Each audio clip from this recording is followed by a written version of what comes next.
Welcome back to Female Voices Life and Loss. So happy you've joined us. I'm Wayna Berry. And I'm Teresa Reiniger, and I am so glad that you're back to join us again. Yeah, I felt like she was talking about me though there, right?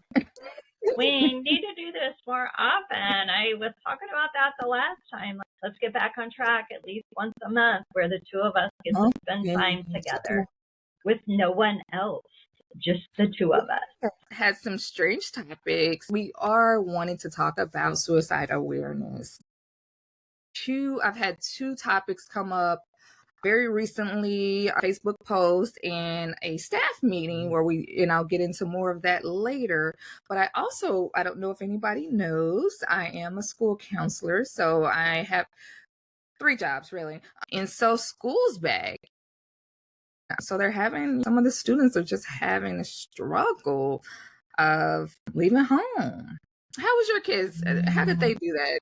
Did you experience that with your grown kids? I know my son a problem. He was like, I'm out. When they went away to college, I just remember, like my oldest, no problem. He was so grateful to be out of the house. Mine too. I can remember my youngest. She was the farthest away. She went to school at the University of Montevallo in Alabama. She was 7.5 to 8 hours away.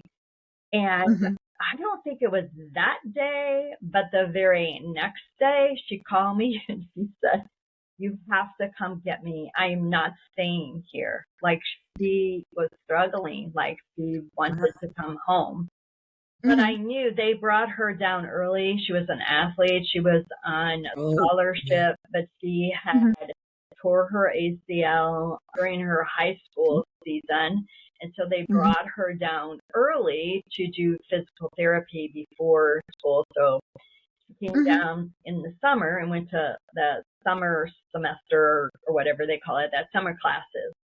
And I remember her calling and I'm like, "It's okay. Your roommate or whatever, she'll be there tomorrow. All of the team, they're all going to be there, hang in there. Like it's a day or two before you start classes. You're going to meet some people." But it was a struggle for her, Yes, you do. I said, okay, it was all 3 of them. It was difficult. But I think I knew too that this was so important for them to kind of leave the nest, especially with my third, and I'll be honest, I always tell parents, send them away because they do respect you more when they're not under your roof. And when they go away to college, it takes time, but they do respect and appreciate everything that you've done when now they're doing it completely themselves. For sure, no, you need to go, you need to stay, you need to be there because there's so much growth coming. Well, I kind of wish more parents were kind of like that, of just like, hey, like, I'm here to support you, but you can still, you can do this hard thing. This isn't the first hard thing. So we've had a lot of that going on, just not really knowing what to expect, really, really nervous about adulting. But just thinking about, so those have been our last 2 weeks of just dealing with incoming freshmen and just really, being kind of homesick. So is it mostly freshmen that struggle with that when they start the new school year at university? Some commuters too, because this, new environment, they transferred in. I don't know anybody here, all that stuff. So I do feel like that's like a missing piece maybe that we're doing with our children. We're not, do you feel like we're doing too much hand holding? I don't know. I don't know. But I wasn't that kind of parent, but it's interesting too. And you could tell me if it's different, where you're at, but I have heard just nieces and nephews that are taking their children to college. Like a lot of the colleges, like you have this 2-3 hour window to get your child moved in and to depart. So it's like a quick. And I remember when my daughters went to college, like we spent the entire day helping them set up their rooms and go into Walmart and bring in all the stuff back to them. It wasn't like drop them off and you're gone. Like, here, throw all this stuff in the room and you're gone. We spent time there. Mm-hmm. And I liked that because then they felt more comfortable. It was more of an ease in instead of a push them out the car and go. And I don't know how it is where you're at, but I think that's a problem. They moved in early. I think it was a similar thing where they have time, to decorate their room. I know with Gabe, I unpacked. I helped him. Well, he didn't care about that, but I did. So I unpacked and I was like, where are things going? Because it's a little bitty room for two people to share, at least at his college. Yeah. And I was like, no, we need to, get some stuff put up, figure out how y'all going to organize everything. So I stayed there for a while. Good. But I do agree with you that, there's so many people moving in that there's no space, there's nowhere to park. A lot of times you're sitting in front of the building. A lot of the freshmen told me that theirs was smoother because I think, and Gabe had this happen one year too. Somebody you told them your name and your room number and they took all your stuff up for you. Oh. So it was your room, you had to do was just, Wow. No, they had helpers moving the stuff for them. Like, so they got to their room, all their stuff was in it. And I was like, that's amazing. Wow. I would have loved that because we carried everything up multiple flights of stairs. We were all waiting on the elevator. Yeah, I don't remember elevators. I think we took steps. My youngest daughter, because she came in for the summer, she was in almost like a little apartment for the summer, and then she moved to the dorm room, but we did not have to move her from that room to the dorm. But, oh my gosh, Taylor, too, it was flight of steps. I know when I went to college, it was too. Nobody helped me though. Nobody cared. No, this was part of the initiation or whatever. Have you and your parents haul all that stuff up the steps? It was crazy. No, they were just like, you can pick up this or that if you need this or that. And that was kind of it. And I also want to add that, I am the first person in my, maternal side to go to college, graduate, go to master's school, graduate, own a home, and, all these things. That's so awesome. They probably didn't know what they didn't know. It's fine. It's just school. Yeah. But thinking about parents and how we show up for our kids. So I read this article on Facebook this week where, oh my God, and it just kind of took my breath away. This baby was only 11. Struggling with suicidal ideation. And so she just felt, I guess she was a little bit thicker. She wasn't obese by for me, just looking at her, but she just didn't think she was attractive. She felt she was obese, nobody liked her. I just shouldn't be here. Had a history of kind of self-harming. Mom didn't know initially, but once mom found out, she was self-harming, had her admitted, try to do all the right things. And sadly, she was death by suicide. And this happened when she was in a hospital where she was supposed, this is an inpatient hospital. This baby's only 11. She did not have anybody watching her. Somehow she was able to leave her room without any alarms going off. She was able to leave that floor, and walk up to the 4th floor and without any alarms. Nothing's going off. Nobody knows where she is. So ends up, jumping off, the building on the 4th floor. They get her and I guess she's still if we can say alive, but the doctors try to save her and she flatlines. And then, so that happened. And then in our staff meeting, we were talking about just how people are kind of using AI, those kind of things, as a way to deal with their mental health issues. Have you heard things about that? I have. Now that you say that, I have on social media. Like, people are asking, like, looking for counselors or coaches or therapists, all of those things. And people are suggesting, like, if you can't get in right away, go to ChatGPT. That it's great to help you put what your feelings are and it'll help you. And I'm just like, oh my gosh, I don't even really know how to respond. I don't always respond to those, but I'm like, I know this cannot be the best.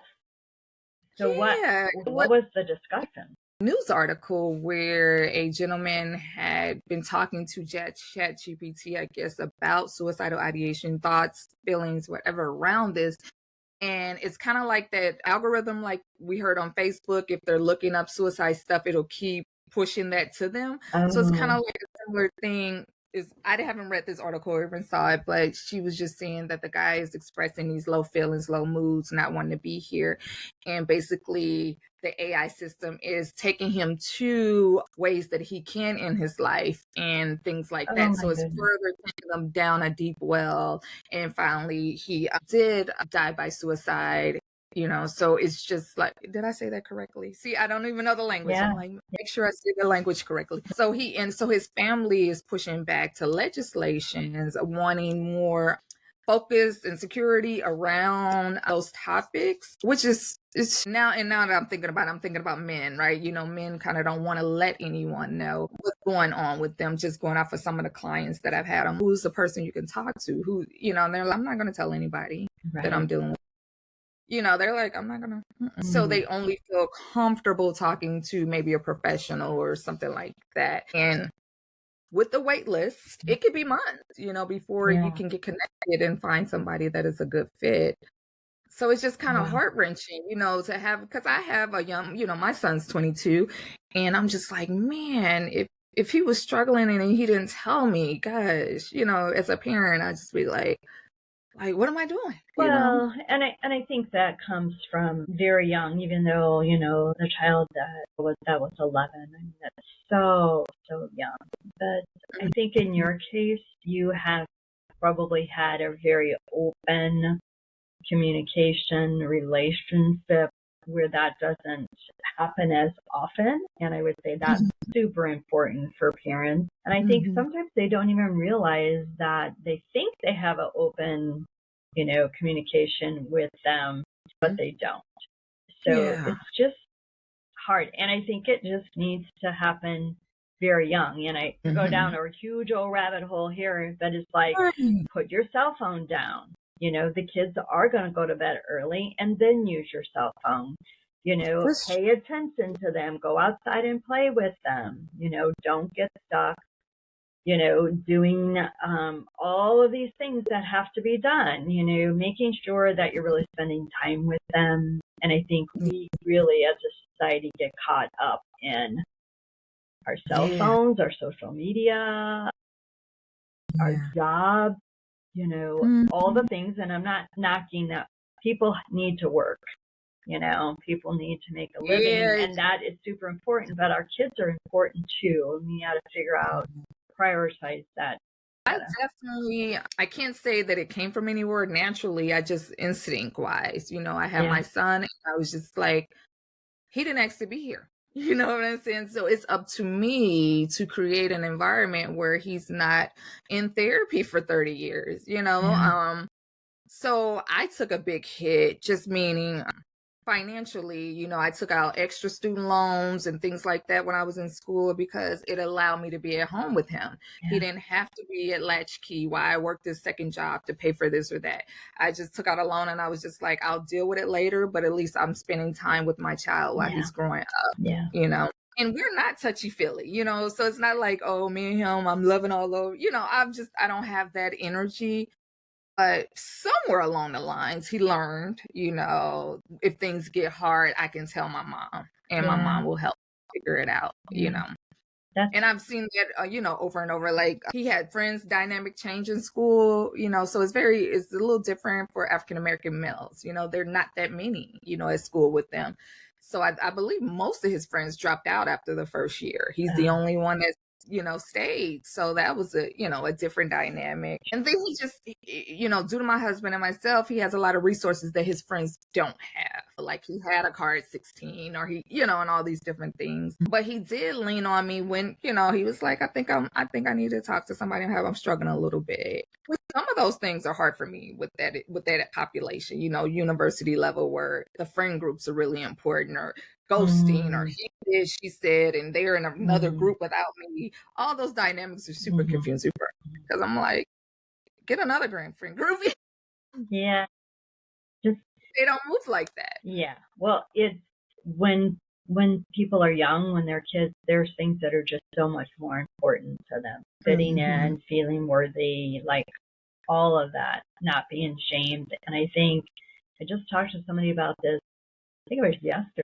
the bullying and the cyberbullying. Yes. And I said, yes. I think there was stuff, it was just, I think it's very difficult. I would say, I think it's very difficult for teachers to know or to pinpoint, is this bullying or is this kids just being kids? Because kids can be mean to each other, and that happened. I mean, I know that happened when I was in school. Kids were just mean. I remember being so protective of my youngest daughter because she was born with a birth defect and she had tremendous, she does not have a belly button, and I was very protective of her. Like, I don't want kids making fun of her. Like, you don't have a belly button, you have to have a belly button. Like, are you an alien? Like, I just did not want all that, her to deal with all of that, because kids can be, they're very open and they don't hold back. They don't know how. Kids say what they're going to say. And I was one of those kids. Bless my mother.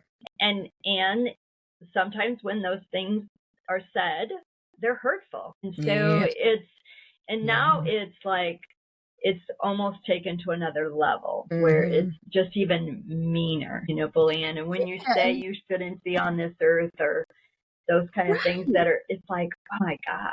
What I end up focusing on, like, where have you heard that before? Like, why would you go that dark? Like, who told you that? Well, that's true. Like, where does that come from?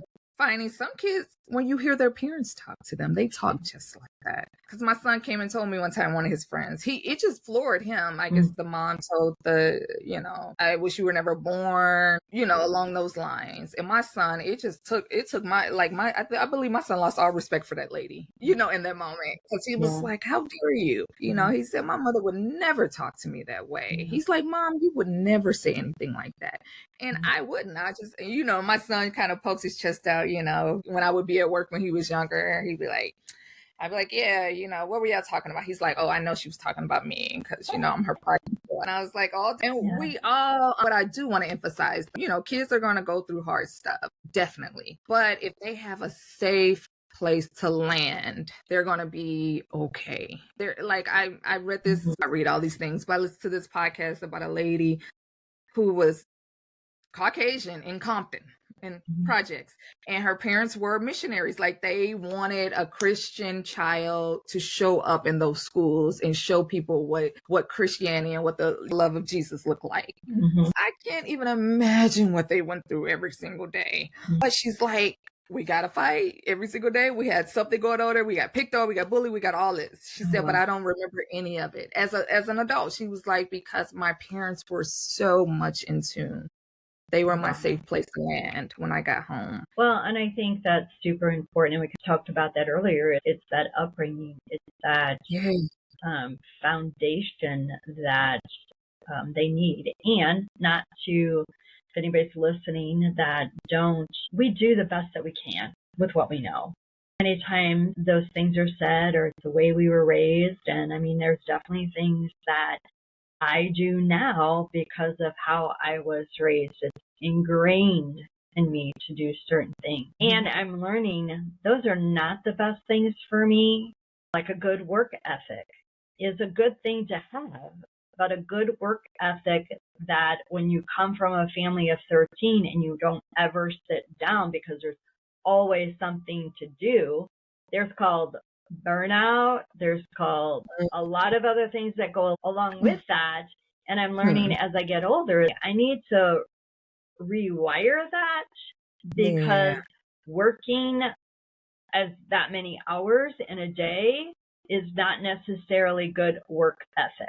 I think those things happen. It's a Western culture we do need to look at. And I do appreciate the younger people for putting more eyes on mental health. Oh, yeah. Because they are definitely all about the work-life balance. They're not even taking a job if there's no work-life balance. Like, this looks like it's too much. It's not worth it. But I can definitely see that with the culture. It still comes from when, that was just an example for me of something that I know off the top of my head. If there's not that foundation, like you were saying, when they're young, having that support, having that person there that they can always count on and talk to. Everybody needs a person dote on them. I don't know if growing up, can you pinpoint one person that just doted on you? You were the best thing to slice bread to that person. And for me growing up, I could not pinpoint really where that was. I was just like, man, everybody needs somebody to dote on them. So I dote on my kids. Like, you're everything, and you don't have to make $1 million. I just want you to be happy, because at the end of the day, whatever you're doing, whether as long as it's paying your bills, keeping a roof over your head, who am I to say anything? But just finding some contentment in life is it's a tall order some days. I think there's so much pressure too, especially going to college. I can just remember the pressure of, what do you want to do? What do you want to major in? What do you want to do for the rest of your life? You need to figure this out. And I just remember always saying to my girls, you just have to decide for now. Right. It'll change. This is not your entire life. People don't always stay in the same field they start with, but you do have to decide where you want to start. That's all. It's not the rest of your life we're deciding today. It's not the rest of your life we're deciding this first year of college. We're just deciding, where do you want to start? What are things that you enjoy? And I think there's a lot of pressure for college. And so I can see where, especially the freshman class, they struggle when they come, because it's a big change, and there's many, many pressures that go along with that big change. How do we change that?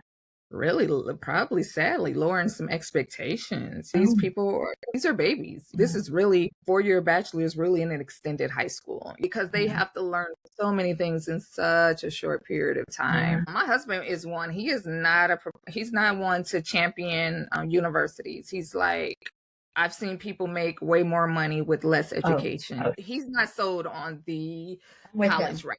But the only reason I'm sold on a college route, just for our kids, because they're all honor student kids. So college is nothing for you to get through. And if you don't want to be there, get done sooner. It's what I told my son. You're smart enough to double up and get on out of there. And our kids are honor roll students. For me, it's expected for you to finish. I consider bachelor's like high school. It's expected. But my husband's like, I'm not paying for that. He's like, they may or may not. They might bomb out. He's like, he said, if they get a scholarship, I'll help pay for it. But if they don't get a scholarship, I'm not paying for anything. Now, I don't believe that, to be honest. My baby girl is 16. I don't see him saying no when she says, I want to go to New York and I'm going to study. I don't see him being like, I'm not helping. You can say a lot of things when you're not there yet, you know? Yeah. And it's so funny, because he's finding out more and more, like, baby girl's working now. And he's like, oh my God, she's working. I'm over here like, look at this dude. It's so funny. But anyway, back to the topic though. Well, I think even when they go to college, it came to mind that now parents are totally kind of taken out of the picture. Like, we push them into now they're adults. Mom can't see their grades, and mom and dad can't see anything. It's all on them. So I think there's a lot that's kind of put on them all at the same time. And I'm saying this through, my sister, that her kids are in college, and even signing things like insurance stuff, like, we don't need the college insurance, and all of those things that most kids that age don't even have a clue, of what to do, but it's all through the college system that they've got to complete it. And she's like, my sister has full access to everything, because she's like, this is too much for them. They need help with this. I can see that, but I'm on the other end. I've shared this many times in the podcast where, I thought that I would not be here, really. So I really raised my son in boot camp. Like, he probably made his own appointments in high school, because I was like, what are you going to do in college? I can't be like, call them, tell them what's wrong. I would teach him how to advocate for himself, because there could be a moment where I'm not here and I need you to know how to do it. Now, every child's different. I'm going to say that up front, everyone is different, but I was just like, I don't know if I'm going to be here. And I didn't necessarily trust, others to show up for him like I would, just because of the pattern, that I had already seen that they really didn't, so I had to, so that was me, kind of. I was playing the long game, I guess, for him. You got to figure it out. Now he knows, I gotta do this. Okay, Mom, where's my insurance card? Or I need to go get my tags on my car or whatever, I'm like, figure it out. Yeah, and I think with my sister, she's done that, but I think it's just the pressure that's put on them. Not that they don't know how to do that or that they can't do it. There's a lot of pressure put there. Like, not your parents anymore. This is all on you. I think just saying those words kind of bring some pressure. A little anxiety. Yeah. My son didn't want to do it at all. He didn't want to go to college. It's like, oh, you're forcing me. Yeah. I'm like, you'll be fine. You'll be fine. Yeah. You live here, right? Then you're in school. Yeah. It's so just thinking about school starting. I know my bonus kids were not interested in school starting. They've hit the whole teenage, like, I'm over it. I don't want to be here. And I'm like, well, what do you want to do all day? And they're like, I don't know. Okay, well, when you figure that out, let me know. But for right now, you're in school. But some signs to know if your child is struggling, especially for a minority, red flags. We are very much a spiritual, most of us are.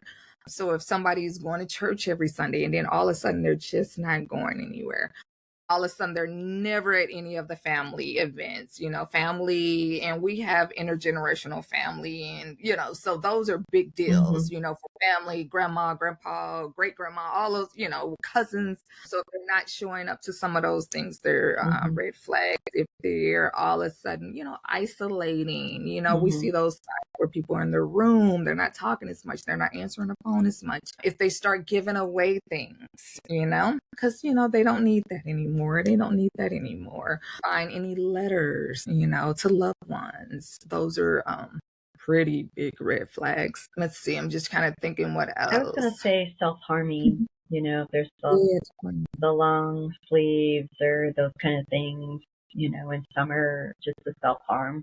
Some of the kids wear long sleeves in the summer and they may not be self-harming. They do. Self-harming is one, and sometimes it's very, very hard to find those, especially if it's on their thigh or other places where you don't see it. Get real intentional about the language, of listening, really, really listening for those keywords, because they may not say, I want to die. They may not say, they may not even say, I don't want to be here. You might just hear them say they're tired. I'm just tired.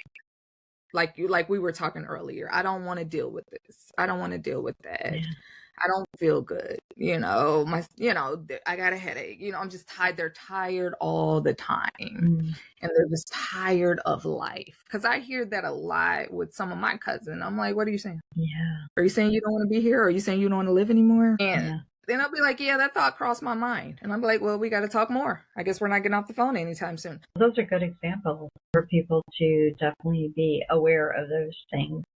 With children, though, I feel like it's harder because kids don't have the vocabulary to really explain what's going on. So you might hear a lot of stomach aches or headaches, or just want to lay down a lot again, but they're usually like, my stomach hurts, and you're like, do you got to go to the bathroom? What's happening with your stomach? And then like, I don't know. It just feels weird, So it's a little harder to pinpoint with kids. I found that if I'm doing an activity works for most people, it helps break down and they'll tell me what's going on. So like a lot of my cousins, we do our walking therapy, So they'll be like, I need to talk. And I'll be like, guess we're going to the track. So we walk. And as we walk, by the time we get to the third or fourth, round, then they're really letting me into the emotions that are coming up with what's going on in life and what feels too hard. I had some small kiddos. I see younger kiddos, and they did not. Only time that they really started to let me in, I was taking them to the playground. So they're just sitting in the back seat. And I was asking them, how was your summer? How was it when you went home? How was this? How was that? And the incident happened when they went to visit other relatives. So then they were like, they just told me everything. And I was like driving like, oh my goodness. Okay. Yeah.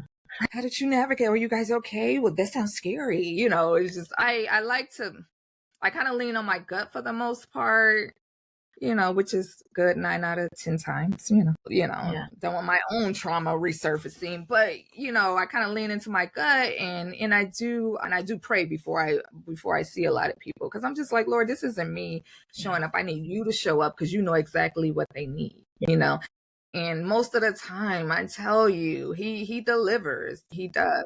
So some of those things come up. Yeah, I would assume like if they stop texting, communicating, that's what I hear you saying. Just be very aware of those kind of things, even with kids. Not communicating, not being as open, isolating, for sure. On their phone all the time. You're like, who are you talking to? Let me see this phone. But I was that kind of person, though, that kind of parent. My son, there's no privacy in my house, sir. You get that when you pay for it. No. Yeah. And I will open up everything, and I kind of challenge my husband, like, you need to check their phone. You need to see where they're talking to. You need to see what they're looking at. He's kind of on the honor system. They're kids. They don't know what they don't know. Well, that's why true. It took, I think he might have checked baby girl's phone after maybe 3 years of her having a phone. Then he checked it. An eye-opening experience to what teenagers do when you don't check. Good to know. But we got to check on our kids. It's not an invasion of their privacy. It's actually called love. I think it's probably how you say it to them, that it is that they don't know everything and you're just supporting and protecting. You love them. I think it's the big thing. You got to speak those words to them, for sure. Yeah. Not in a hateful way. I don't know if it was hateful. I was just like, I paid this bill. I'll give it back to you when I'm done. That wasn't a time frame. I had that phone for like 4 hours. You'll get it back later. He said, my mom goes to my phone. She deletes all my people off of Facebook. I'm like, you don't know anybody in California. No. You've never been there. Delete. And then I had all my relatives follow him because I need extra eyes as parents. I don't know why we're apologizing more. Use your village. Another thing that I would like to bring up, maybe your kid is open to cousin so-and-so or big sister whoever, or play sister, play mama. Those might be the people that can get more information out of what's really going on with your teenager or your young adult or your preteen. Lean on those people. Have an open dialogue. They don't want anybody to like catch them slipping. And I'm very much a person, if I don't know, I will go ask. Yeah. Even in therapy, and I imagine you with coaching, if I don't have an answer, I'm not going to make up an answer. We'll talk about that next week after I do a little research, because I don't know everything. So we've talked a lot about kids and college. Any thoughts on older 40s for this national suicide awareness? But I think with even older people, it's kind of the same, that there's just a lot of pressure and you've got to be in tune to what they're doing, what's changed. Do you agree, or is there something more with people that are older? No, I feel like the social media, this kind of digital field that we're in, that we're always comparing ourselves to the Joneses. I mean, I fall victim myself sometimes and I have to not look at it, where I think, oh, I'm 46 years old and here's so-and-so's 46 years old and they have like $1 million or 20, or they seem to be more impactful or just more further along than I am. Even me and my husband had this conversation. Gosh, this was probably 5 years ago or something. My husband's a rock star in his job. I'm gonna just be honest. He does amazing. I can't do the numbers. I just be like, wow. And so I was telling him that I think he was getting a little cocky. I'm gonna be honest. I think he was getting a little cocky, like I do this or whatever. And I was just like, the reason you are successful is because I hold you down. You know what I'm saying? Your ex-wife holds you down. We take care of the children so you can have this free schedule to do whatever you want, to work as many hours as you want to do, you know what I'm saying? I was like, if we had the same luxury, we could possibly be not as successful, but close to you, you know what I'm saying? Somebody, if we had a wife at home taking care of all of our business, And he was just like, I said, but my priority is different than yours. I have debt because my priority was my son. I did not want my son being a Me Too kid. I did not want something happening to him on my watch. That was very, very important to me. I said, and you had different for him, not saying it's wrong, it's just different. Him is the legacy. I want to leave some money to my family. I want my family to be taken care of. I'm going to work myself into the ground because I want them to have everything. And here is what the family is saying. We don't need everything. We need you here. So I say all that to say, I think a lot of adults are just putting undue pressure on them that they need to have $1 million. They need to give their kid the world. And if we think about how we grew up, we didn't grow up with $1 million, but we were taken care of. We were fed. We went to school, So I feel like as a society, we need to get back to the basics. But you did ask a question about adult. I did have a cousin who died due to diabetes, but I felt like she didn't want to live for like at least 10, 15 years before that, because she was in the hospital every 6 months. And so I had given her therapy information, support group information, would pick her up to work out every day. I'm here. Let's do it. And then probably after the 5th or 6th hospital visit, I just said, I don't think you want to live. I just said it to her. Like, I said, so I'm not going to keep coming to this hospital every time your sugar, is out of whack. I'm like, because I don't think you want to live. I've given all the, I'm giving resources. I don't know what else to do here. I just told, it wasn't, nobody else was with us or anything. I was just like, I don't think you want to live. And I can't keep having my system hijacked. Like, you're in a hospital again. Oh my God, I gotta, and she didn't. And she ended up, and this is my 2 cents. So whoever hears it, I don't care. It's my 2 cents. But I think her husband he did not treat her well. He didn't speak to her well. There was some physical abuse and verbal abuse. And I think he cheated. So I think she just was like, I've invested 20 years with this guy. And I don't have anything left here. Yeah. Right. Which was heartbreaking because I'm a full service friend and relative, So I was there, but I couldn't help. And sometimes that is what it is. And it was hard to say, it's hard. It was just hard in the moment too, but I'm outspoken. Well, and with you saying that, I think that's very, very common with family members to those that have died by suicide, that the guilt, like, what could I have done? And just to know that they've decided, and there's really, for most, when they're at that point, there's really nothing that, I think you could still try, but you just have to know that, give yourself grace that, once that happens, which is hard. I'm not saying that this is an easy thing by any means, but they've decided it wasn't you. Yeah, I've spoken to a lot of different people, who relatives have completed suicide. And it's just like, you always think like, man, if I'd have known. So me and my husband kind of talked about that. So he kind of, and him, maybe other people, look at suicide as a sign of weakness. And I want to just say for the air, it's really, suicidal thoughts, ideations is similar to addiction. It's the same goal. We want this pain that we are experiencing to stop. And we have not another way to make that happen. So it's not even, I want to, I'm going to show you, what are you going to do without me? They are suffering and they know no other way to cope. It's a very dark place to be. Yeah. I like how you said that. Like, they're suffering and they just don't know. They can't figure out any other way. And I've met even just one guy, that was just, he was like, I've always been this way. I've always had these thoughts my entire life. I've just been, a negative Nancy, just, doom and gloom, the entire life. And somehow I worked myself out of a job. So, I met with him probably for a month. And then I'm like, you just got to, let's practice affirmations. Let's do this. Let's self-talk. How are we talking to ourselves? He did, after a month, he was like, I think I'm good. I've been practicing everything.